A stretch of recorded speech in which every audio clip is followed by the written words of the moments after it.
Hey there, welcome back to the channel. It is a beautiful day out today, but I'm hiding from all that sun right now inside. So let's talk about multi-factor authentication and how to recover from a lost phone when you're traveling. So multi-factor authentication is awesome. You want to use it. It's great. The only downfall of multi-factor authentication is if you lose the multi-factor authentication device you use. Well, the most common multi-factor authentication is your cell phone. Unfortunately, the cell phone is also the most common thing people want to steal from you when traveling. So, you need to take care of your cell phone, try not to get it stolen, but we're not going to talk about all those techniques here. We're going to talk about the worst case scenario. What if you do lose your cell phone? It can be stolen from you. It could just die. You know, if you lose your multi-factor authentication device, you have a bit of a problem, frankly. The ways that I take care of it so I don't lose access is a multi-layered scheme of protection, basically. First and foremost, protect the phone. Secondly, I try not to rely on the phone for multi-factor authentication if I can avoid it. Most of the tech sites, Google Mail, Microsoft,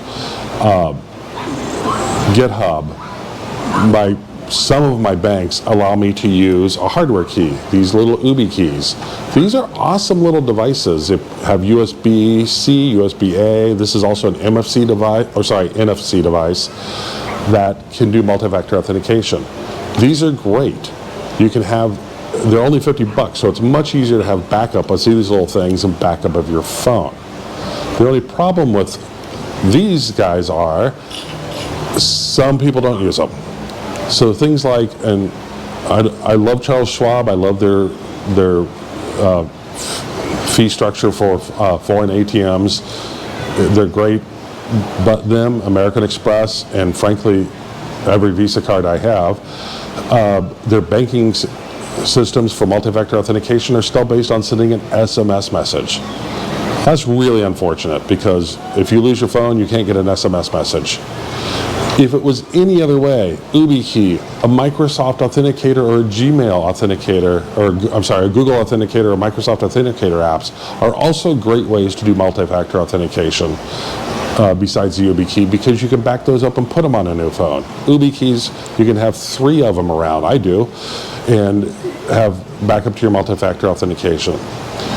If you don't have those options and you are stuck with the phone, then I recommend that you have a backup phone. Now, I keep a backup phone. I keep it in this nice little travel bag. This is a Faraday cage padded bag for your phone. Do you really need a Faraday cage to protect against a massive electrical pulse in the atmosphere? Probably not, but you know, if one happens and you didn't do it because you didn't have a cheap Faraday cage bag, you're going to feel kind of silly. So I keep it just in case, so I don't get made fun of. I keep a spare phone. This phone is just a random phone. It happens to be my old one. I don't like to carry it. It's bulky. The camera's not nearly as good as my new phone. But you know what? To get a multi-factor authentication app like Google Authenticator or Microsoft Authenticator up and running, it's perfect. I keep it up to date with the Microsoft Authenticator. I keep up my apps on there for banking up to date. So if I lose my phone, my primary phone, I can get into almost everything with this secondary phone. The only thing I can't get into is if I need to go to the website that requires a text message to my old phone. But even the banks usually allow for email messages, and if I can get on Wi-Fi with this, I can get back in. So my Microsoft Authenticator is backed up on here. I keep a backup. My bank apps are on here, so I can use it as well as on my primary phone. So I can pretty much go seamlessly with the backup phone. Now, what if both phones get stolen? Well, now you have a problem.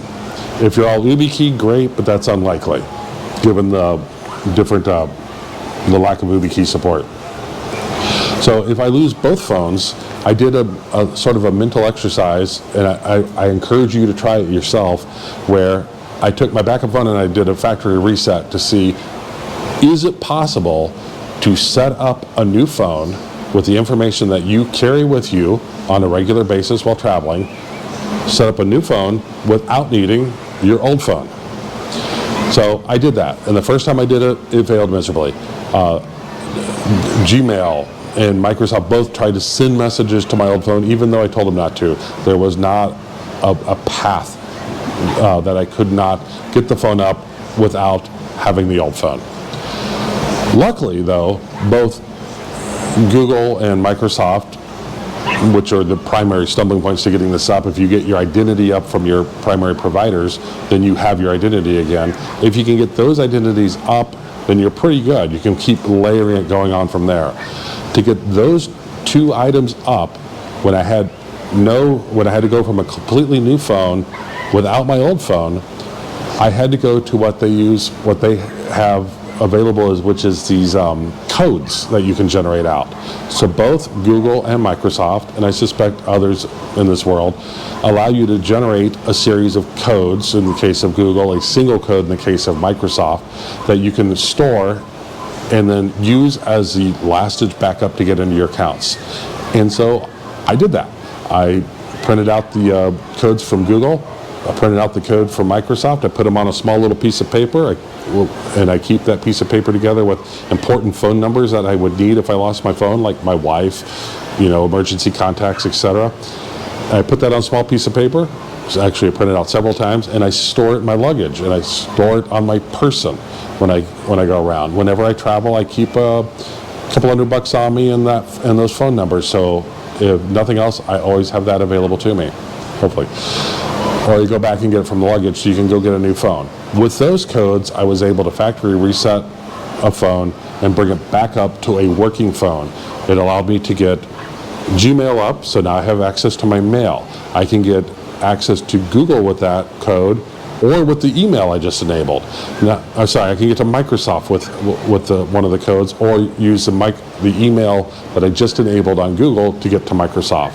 Now that I can get to Microsoft, I can restore the Microsoft Authenticator, which has backup of all my multi-factor authentication codes that uses Google Authenticator. So now I'm just layering it up.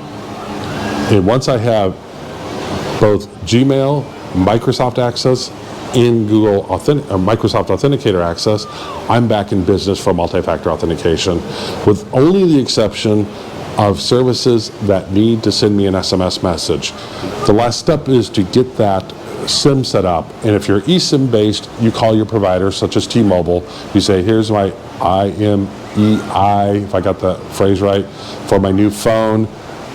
I need an eSIM for it, and you get an eSIM from there, and they disable your old eSIM or SIM on the phone that was stolen. Lengthy process, but it can be done, but you've got to be prepared. First of all, take care of your primary phone. Second, have a backup phone with the backed up multi-factor authentication app that you're using, like Microsoft Authenticator, Gmail Authenticator. Keep those backups current so you don't, not have the most recent stuff on that phone. Keep your banking apps up to date on that phone, so if you need to, you can get back in your bank via those routes, because that phone's already a trusted device. And if worse comes to worse, do a test run to see if you can restore a new phone using codes that you save from Google or Microsoft or whatever primary authentication service you need to have, and do a test restore. That's it. I hope you enjoyed the video, and I'll be seeing you out there traveling. Take care. Bye.